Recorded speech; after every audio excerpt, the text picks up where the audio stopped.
Yo, real quick before this video starts, I just want to let everybody know that I've changed my supported creator code to just Kdog. I find it a lot easier to put in since it's only 4 letters, and if you want to support me, this is one of the best ways to do so. Also, another way that you can support me is by subscribing to the channel and dropping a like on this video. All those really do help me out a lot. And finally, if you want to follow me on my Instagram and Twitter, if you want to keep up to date with what's going on my channel, when the new videos are coming out, and also if you just want to talk to me, the best way to do so is on my Instagram and Twitter. But I hope you guys enjoy this video. Peace out.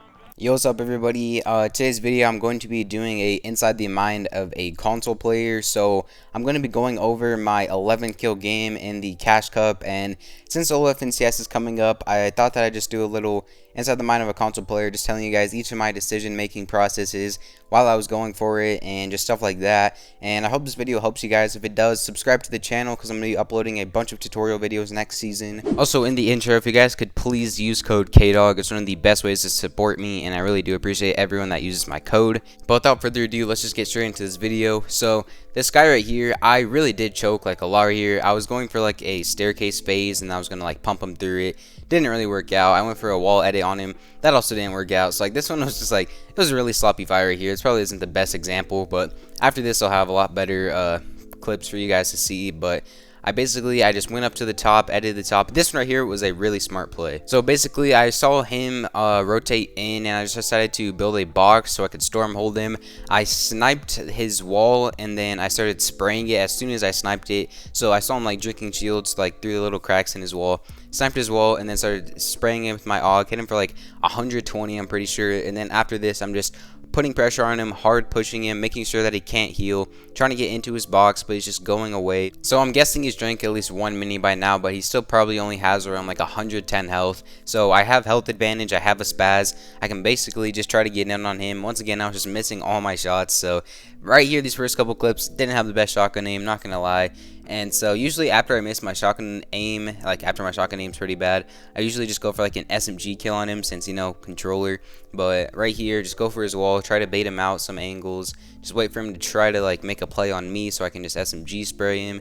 He's in my box, he gets the staircase, and then I just SMG him, and there's not much he can do.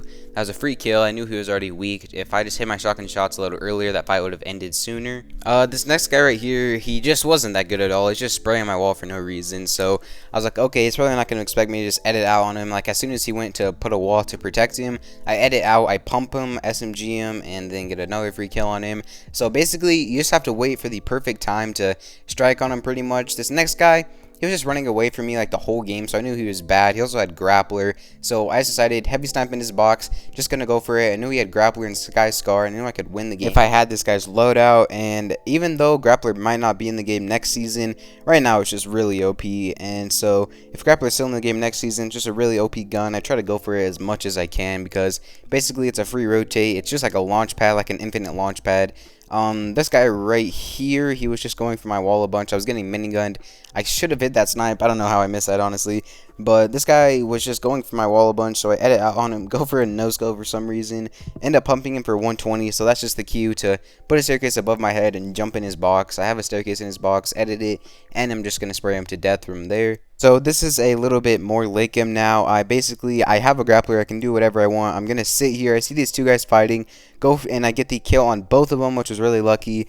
I decided not to go for the mat since I had no floppers or like no white heals. So I decided I'm just going to grapple all the way in. I was going to go for high ground right here, but didn't realize there was a guy above me. So I just decided, alright, I'm just going to grapple all the way to circle, then just look back and spray everyone since I do have grappler. Notice that there was 3 people left and the other 2 people were fighting, so I was like, okay, I can just get third-party shots off. I get the kill on one of them, and this other guy, I'm like, alright, he should be kind of weak. If I can just keep storm holding him, maybe like grapple into zone after a little bit of me just like putting constant pressure on him, making sure that he doesn't heal, because that's always what you want to do. You want to make sure that your opponent isn't able to ever heal, because you'll win the fight 99% of the time. And right here, it was just one shot. I get a nice, easy, clean shot off on him. So this next one here is basically me just IGLing him. I didn't record the audio, so I can basically just tell you guys what I was saying. So this is for trios, which is the future mode. So if you're an IGL, you might want to watch like pretty much what I'm just saying to him. So as you can see, right now all I'm saying is try to get to a better layer, calling his mats constantly, making sure that I'm marking zone for him. Those are some of the best things you can do if you're dead and just spectating.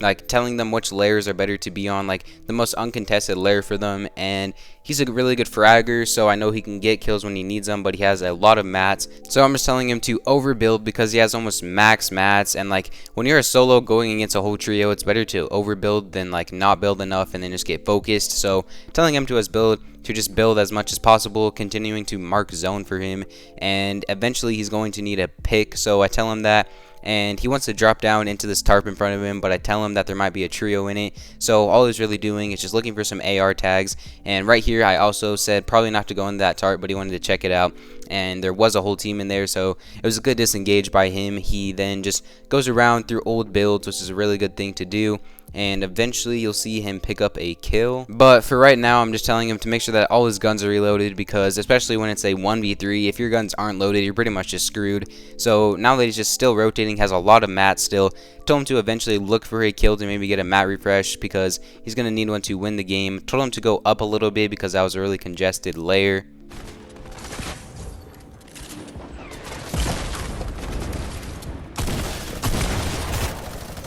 So he hits a really clutch one pump right there. So basically just telling him nice, like, you're going to make sure that you're always supporting your teammates on everything that they're doing good. It'll give them more confidence, and it'll make them just play better if they have confidence. He ends up one pumping another guy also, so we're just supporting him, telling him his mats, marking zone for him, telling him to switch to hard mats pretty soon.